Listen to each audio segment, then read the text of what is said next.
Hola a todos, muy buenas tardes. Mi nombre es Jorge Quintás y voy a hablar de metodología de intervención con personas sordas. Este es un trabajo de investigación que ha sido basado en diversas bibliografías, entre ellas de estrategias y recursos y conocimientos para poner en práctica a los alumnos sordos y con discapacidad auditiva de Zaragoza, métodos de intervención en discapacidad auditiva de la Revista Internacional de Psicología del Desarrollo y la Educación, y finalmente la guía de estrategia y orientación en el aula y propuesta de intervención de la Universidad Internacional de La Rioja, España.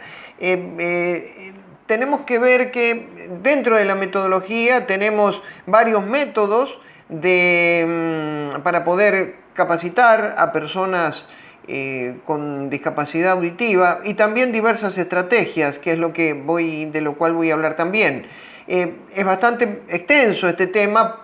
Para no robar demasiado tiempo, directamente me voy a dedicar a establecer ciertas definiciones y algunos conceptos muy elementales, de tal manera que se comprenda un poquitito más, pero de todas formas va a ser muy escueto el desarrollo, y el desarrollo esencial está dentro del texto que estaríamos acercando en PDF junto con este material. Dentro de los métodos, dentro de la metodología de intervención con personas sordas, tenemos los métodos oralistas, que tienen que ver con el habla. Hay lectura labiofacial, es uno de los métodos. Se basa en el aprendizaje de los componentes visuales, fonológicos del habla a través de los movimientos labiales, lingüísticos y mandibulares.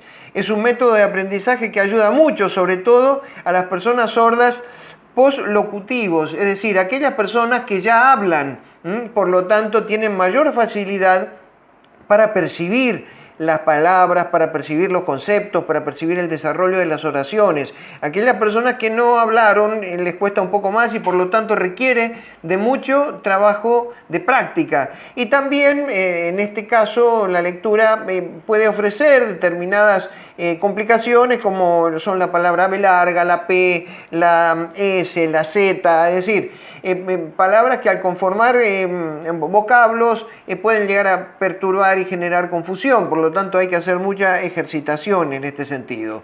Otro de los métodos es el método verbotonal, que pretende desarrollar las habilidades comunicativas de las personas sordas de forma natural para su integración en el sistema educativo normalizado.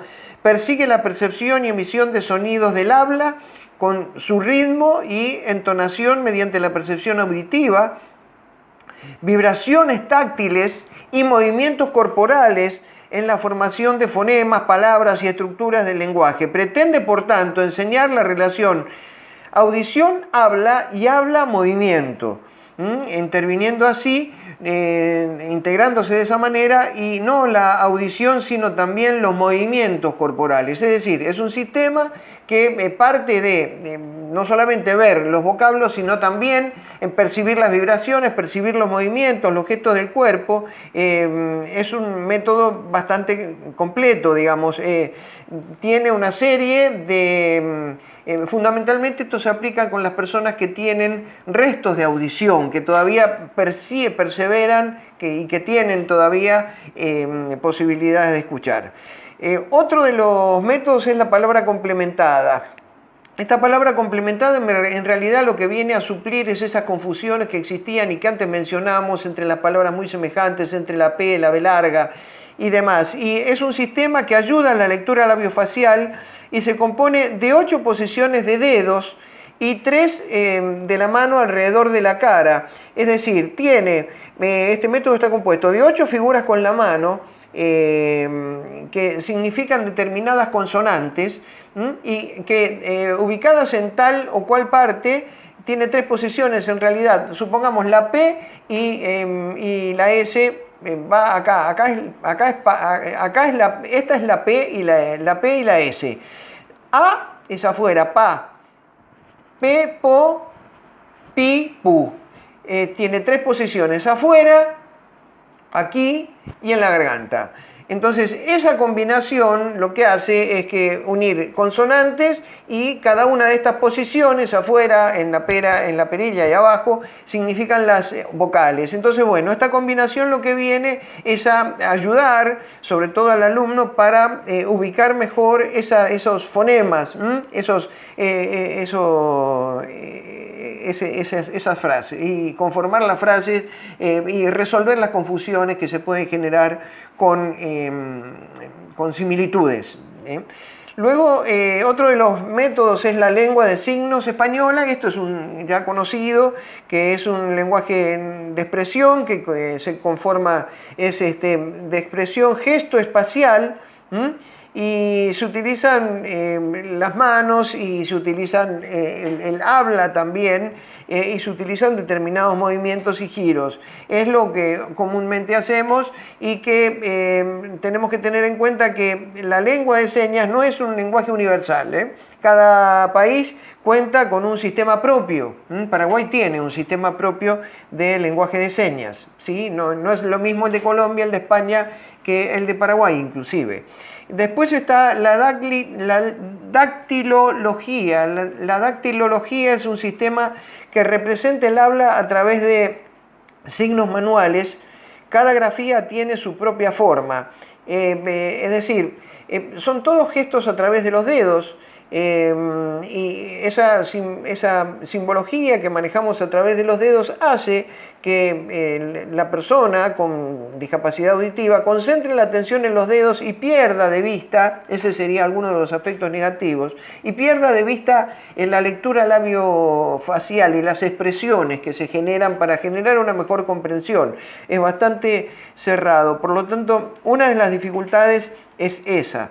Luego vienen los métodos mixtos, que es la combinación de algunos de los métodos que mencionamos. Está la comunicación bimodal, que es el sistema que puede emplear tanto niños, adultos con discapacidad auditiva, con mudos también, con énfasis, con afasias adquiridas, retroceso mental también. Este método se usa para la comunicación de personas sordas y oyentes. Es una combinación de métodos. El inconveniente que puede llegar a tener es que puede llegar a descuidarse el lenguaje oral también, ¿no? Sobre todo para las personas que tienen la facilidad de hablar. Dentro de las dificultades auditivas, algunos presentan también dificultades en la oratoria, ¿sí? Bueno, la comunicación total es otro de los métodos. Y esto engloba todos los sistemas comunicativos existentes, desde la estimulación auditiva, el habla, la lectura del labio facial, el lenguaje de signos, gestos. Se puede utilizar uno o combinado con otros a fin de que la persona con discapacidad auditiva tenga la oportunidad de aprender a utilizar sus restos auditivos, aquellos que ya tienen, o si son completamente sordos, para que aprendan a comunicarse de la mejor forma posible. El bilingüismo es otro de los métodos, pero en realidad este bilingüismo se apunta a lo que es la lengua de signos y el lenguaje oral, la lectura labiofacial. Las personas sordas conviven con estos dos, pero seguramente el lenguaje de signos se desarrolla antes que el oral, sobre todo en las personas que no han tenido la posibilidad de hablar, que nacieron con esa discapacidad auditiva. Podemos concluir que en la actualidad los modelos bilingües son los que se encuentran más en boga, ¿sí? Bueno, hasta aquí con la metodología. Ahora vamos a entrar a ver lo que significa la estrategia de comunicación en aula con las personas sordas.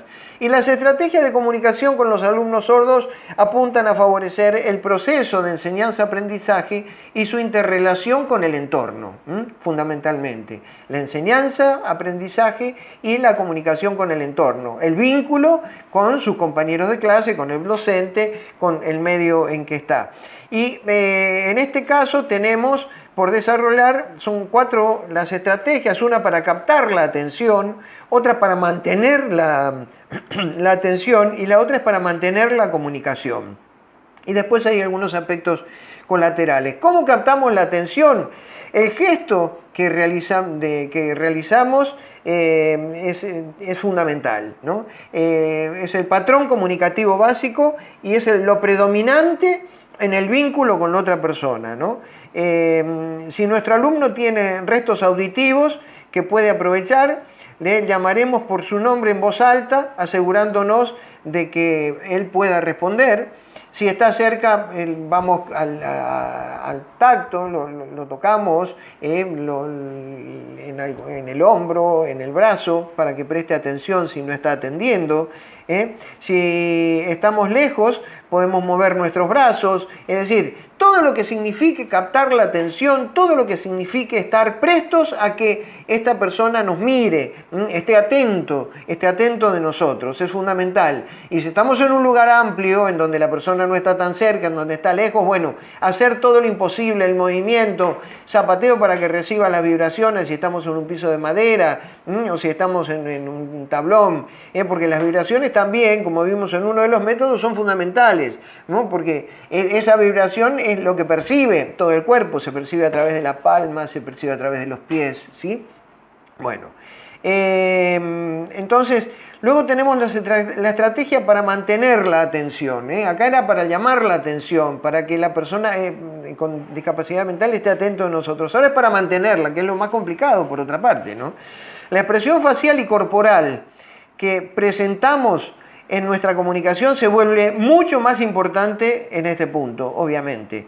El movimiento de nuestro cuerpo y nuestro rostro deben manifestarse con un cierto valor afectivo y motivacional para que el alumno perciba realmente que estamos atendiéndolo y para que él se implique con nosotros. Por lo tanto, nuestros gestos tienen que estar dirigidos.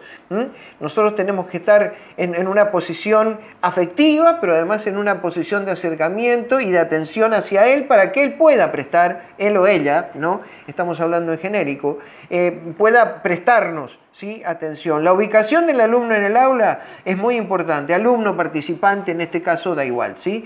De lo que se puede, es más importante de lo que se puede pensar. Obviamente que necesitamos que esa persona esté, que pueda utilizar su vista, que es su potencial también, y que por lo tanto esté próximo a la pizarra, que esté enfrente de nosotros para que nos pueda ver, que su ubicación es fundamental.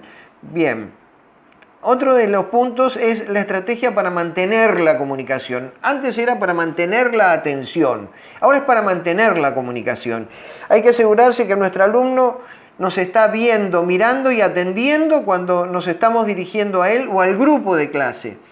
Lógicamente, porque no es el único alumno, tenemos que dar la clase para todos, pero nuestros movimientos tienen que ser pensando en él o en ella, ¿no? ¿Por qué? Porque nosotros no podemos estar hablando de espaldas sin que él nos pueda, sin que esa persona con discapacidad nos pueda ver. Todo lo que significa girar la cabeza mientras hablamos no permite que esa persona con discapacidad pueda percibir lo que nosotros estamos hablando. No dar explicaciones, información básica mientras caminamos en la clase tiene que ser en forma estática y de tal manera de que esa persona nos pueda ver. Evitar poner papeles, lápices y demás cerca de la boca para que impidan, que sea una barrera para la atención de esa persona. Indicar el objeto del que se va a hablar y que esté en su campo de visión, para que pueda percibirlo. Eso es fundamental también, para que no exista una atención dividida, que exista confusión. Tenemos que evitar la confusión, siempre tenemos que evitar la confusión. Por lo tanto, la comunicación directa es fundamental, que nos vea, nosotros mirarla a los ojos, perdonen el genérico, pero está planteado así. Cuando sea necesario realizar un encuentro más corto, que resuma, simplifique todo lo que se ha desarrollado en la clase, asegurar que conoce las palabras de las que estamos hablando, ¿sí?, del tema que estamos hablando, utilizar además el señalamiento de nuestro dedo índice con la mano, es decir, utilizar nuestros gestos de tal manera de que sean comprensibles. No generar confusión, no generar doble vía de pensamiento, que la atención de él no esté centrada en nosotros y pensando en qué habré querido decir, qué habrá significado ese movimiento. Tiene que ser todo muy coordinado, muy directo, y eso inclusive, bueno, nos va a facilitar, por otra parte, todo el desarrollo de la clase, porque esa dirección no nos vamos a escapar por las nubes, sino que va a estar permanentemente dirigida. Y por lo tanto, dentro de otros aspectos de interés, el aula debe tener una buena condición tanto acústica como de iluminación. Por lo tanto, es fundamental este punto, el aula. Muy bien, hasta aquí este punto. Seguimos más tarde.